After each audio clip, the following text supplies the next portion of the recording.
चाय पार्टी में कोई विशेष बात नहीं हुई। रतन के साथ उसकी एक नाते की बहन और थी। वकील साहब न थे। दयानाथ ने उतनी देर के लिए घर से टल जाना ही उचित समझा। हाँ, रमेश बाबू बरामदे में बराबर खड़े रहे। रमा ने कई बार चाहा कि उन्हें भी पार्टी में शरीक कर ले, पर रमेश में इतना साहस न था। जालपा ने दोनों मेहमानों को अपनी सांस से मिलाया। ये युवतियां उन्हें कुछ ओछी जान पड़ी। उनका सारे घर में दौड़ना, धम धम करके कोठे पर जाना, छत पर इधर उधर उचकना, खिलखिलाकर हंसना उन्हें हुड़दंगपन मालूम होता था। उनकी नीति में बहू बेटियों को भारी और लज्जाशील होना चाहिए था। आश्चर्य यह था कि आज जालपा भी उन्हीं में मिल गई थी। रतन ने आज कंगन की चर्चा तक न की। अभी तक रमा को पार्टी की तैयारियों से इतनी फुर्सत नहीं मिली थी कि गंगू की दुकान तक जाता। उसने समझा था गंगू को 600 रुपए दे दूंगा तो पिछले हिसाब में जमा हो जाएंगे, केवल 250 रुपए और रह जाएंगे। इस नए हिसाब में 600 और मिलाकर फिर 800 रह जाएंगे। इस तरह उसे अपनी साख जमाने का सुअवसर मिल जाएगा।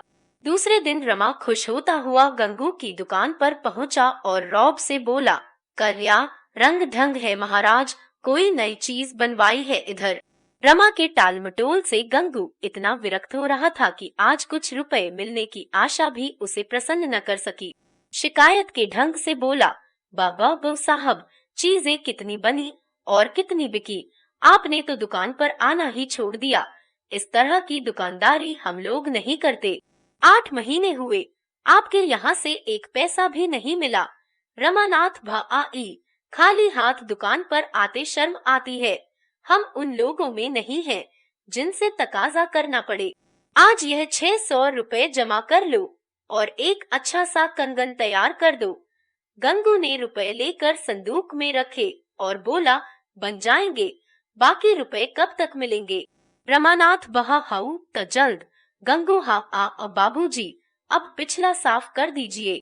गंगू ने बहुत जल्द कंगन बनवाने का वचन दिया, लेकिन एक बार सौदा करके उसे मालूम हो गया था कि यहाँ से जल्द रुपए वसूल होने वाले नहीं।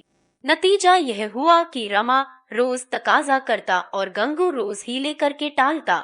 कभी कारीगर बीमार पड़ जाता, कभी अपनी स्त्री की दवा कराने ससुराल चला जाता, कभी उसके लके बीमार हो जाते। 1 महीना गुजर गया और कंगन न बने।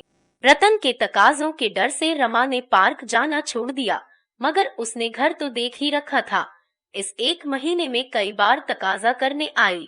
आखिर जब सावन का महीना आ गया तो उसने एक दिन रमा से कहा, वह सुअर नहीं बना कर देता तो तुम किसी और कारीगर को क्यों नहीं देते। रमानाथ उसपा जी ने ऐसा धोखा दिया कि कुछ न पूछो, बस रोज आजकल किया करता है। मैंने बड़ी भूल की जो उसे पेशगी रुपए दे दिए। अब उससे रुपए निकलना मुश्किल है।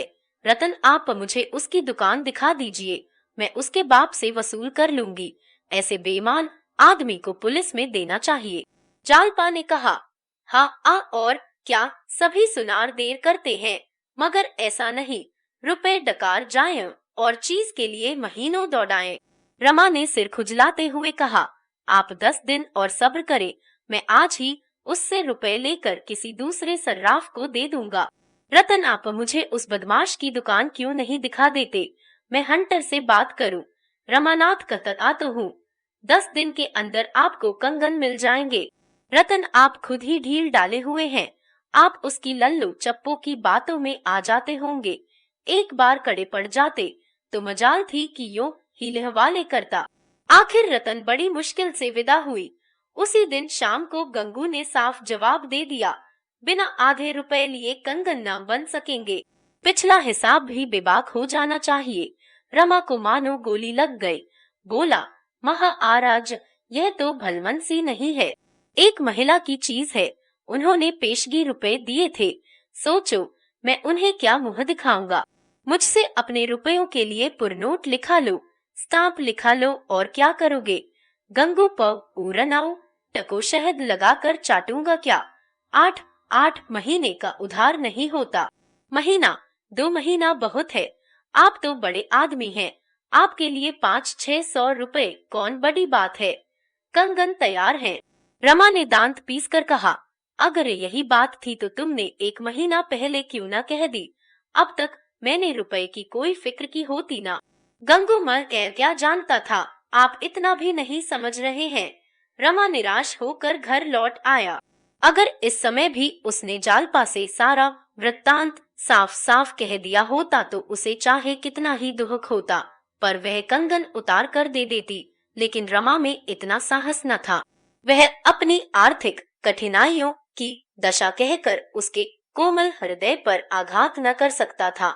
इसमें संदेह नहीं कि रमा को 100 रुपए के करीब ऊपर से मिल जाते थे, और वह किफायत करना जानता तो इन 8 महीनों में दोनों सर्राफों के कम से कम आधे रुपए अवश्य दे देता। लेकिन ऊपर की आमदनी थी तो ऊपर का खर्च भी था। जो कुछ मिलता था सैर सपाटे में खर्च हो जाता, और सर्राफों का देना किसी एक मुश्त रकम की आशा में रुका हुआ था। कौड़ियों से रुपए बनाना वणिकों का ही काम है। बाबू लोग तो रुपए की कौड़ियां ही बनाते हैं। कुछ रात जाने पर रमा ने एक बार फिर सर्राफे का चक्कर लगाया। बहुत चाहा किसी सर्राफ को झांसा दूं, पर कहीं दाल न गली। बाजार में बेतार की खबरें चला करती हैं। रमा को रात भर नींद ना हुई। यदि आज उसे 1000 का रुक्का लिखकर कोई 500 रुपए भी दे देता तो वह निहाल हो जाता, पर अपनी जान पहचान वालों में उसे ऐसा कोई नजर न आता था। अपने मिलने वालों में उसने सभी से अपनी हवा बांध रखी थी। खिलाने पिलाने में खुले हाथों रुपया खर्च करता था। अब किस मुंह से अपनी विपत्ति कहे, वह पछता रहा था कि नाहक गंगू को रुपए दिए। गंगू नालिश करने तो जाता न था। इस समय यदि रमा को कोई भयंकर रोग हो जाता तो वह उसका स्वागत करता। कम से कम 10-5 दिन की मोहलत तो मिल जाती, मगर बुलाने से तो मौत भी नहीं आती। वह तो उसी समय आती है जब हम उसके लिए बिल्कुल तैयार नहीं होते। ईश्वर कहीं से कोई तार ही भिजवा दे। कोई ऐसा मित्र भी नजर नहीं आता था जो उसके नाम फर्जी तार भेज देता। वह इन्हीं चिंताओं में करवटें बदल रहा था कि जालपा की आंख खुल गई। रमा ने तुरंत चादर से मुंह छिपा लिया, मानो बेखबर सो रहा है। जालपा ने धीरे से चादर हटाकर उसका मुंह देखा और उसे सोता पाकर ध्यान से उसका मुंह देखने लगी। जागरण और निद्रा का अंतर उससे छिपा न रहा। उसे धीरे से हिलाकर बोली, कन्या अभी तक जाग रहे हो? रमानाथ कन्या ने क्यों नींद नहीं आ रही है? पड़े पड़े सोचता था कुछ दिनों के लिए कहीं बाहर चला जाऊं, कुछ रुपए कमा लाऊं। जालपा माँ ऊझ भी लेते चलोगे ना? रमानाथ तब माँ है परदेश में कहाँ लिए लिए फिरूंगा। जालपा तब मैं यहाँ अकेली रह चुकी, 1 मिनट तो रहूंगी नहीं, मगर जाओगे कहाँ? रमानाथ अभत कुछ निश्चय नहीं कर सका हूँ। जालपा तब क्या सचमुच तो मुझे छोड़कर चले जाओगे? मुझसे तो एक दिन भी न रहा जाए। मैं समझ गई तुम मुझसे मोहब्बत नहीं करते, केवल मुंह देखे की प्रीति करते हो।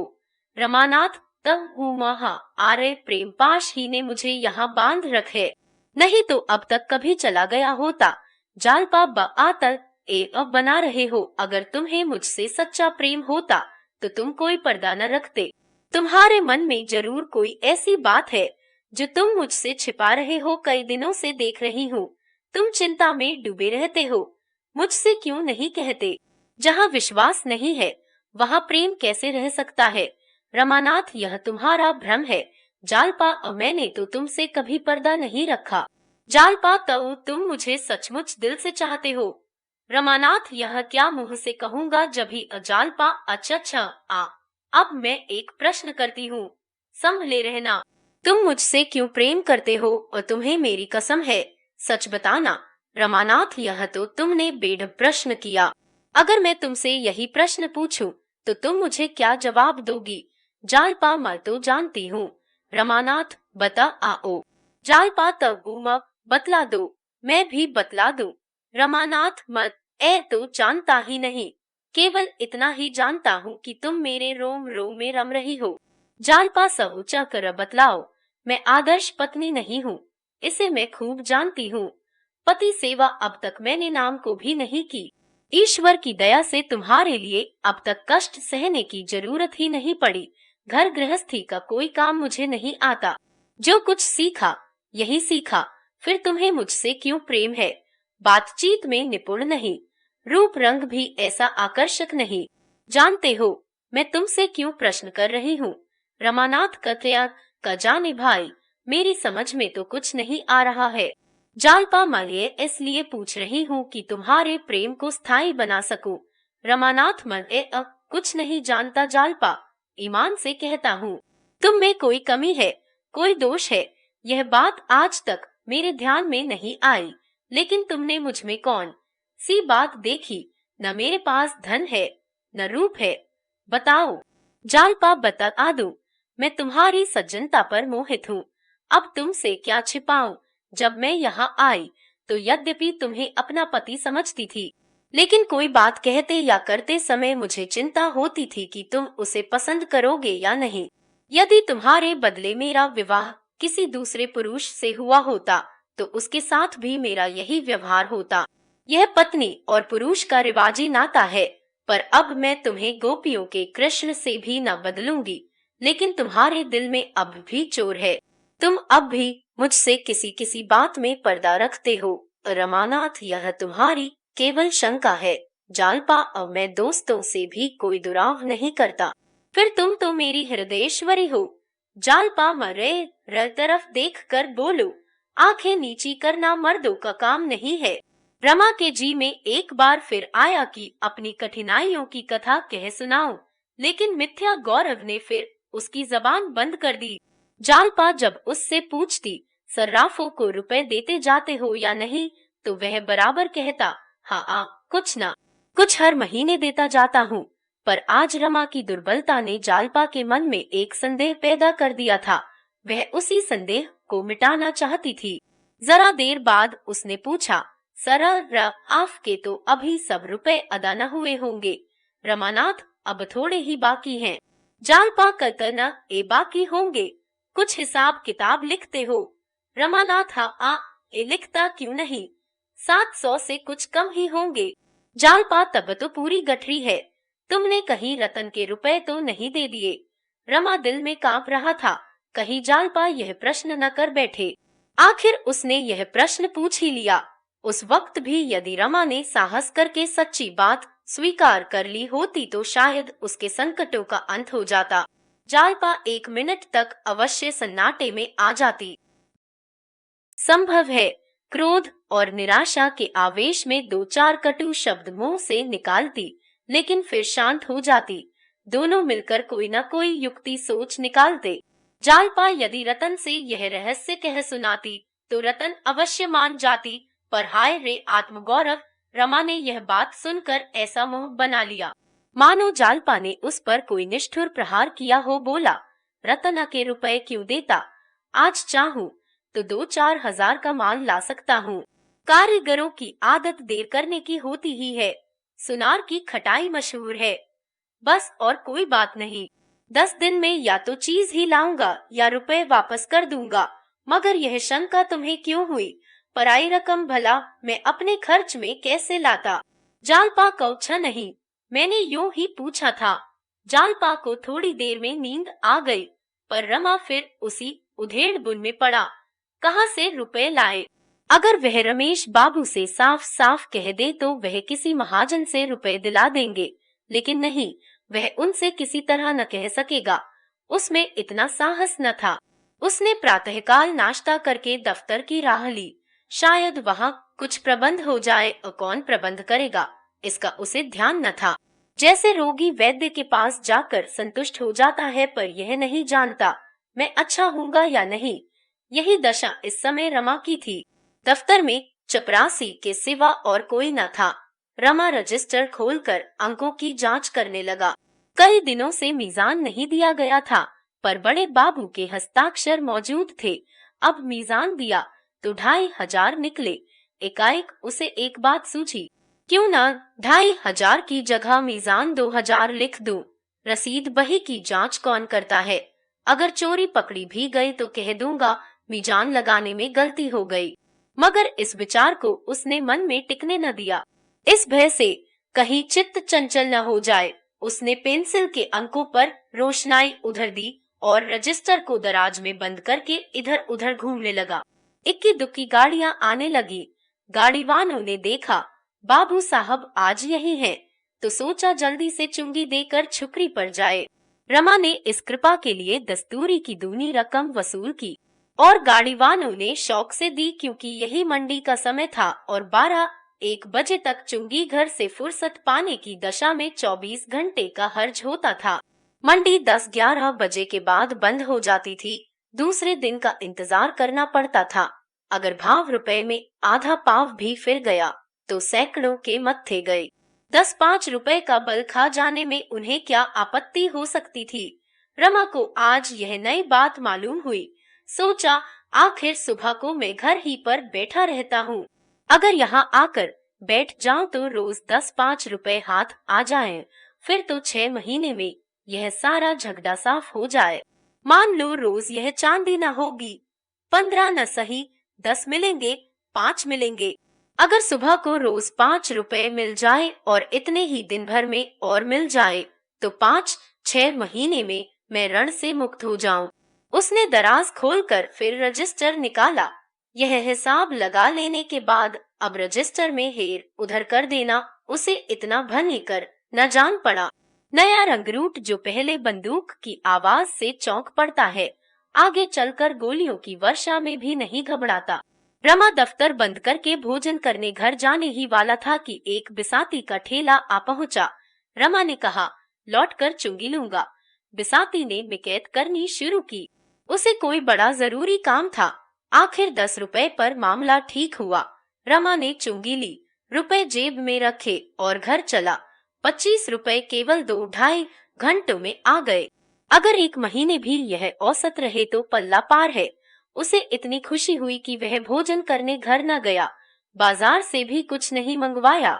रुपए भुनाते हुए उसे 1 रुपया कम हो जाने का ख्याल हुआ। वह शाम तक बैठा काम करता रहा। 4 रुपए और वसूल हुए।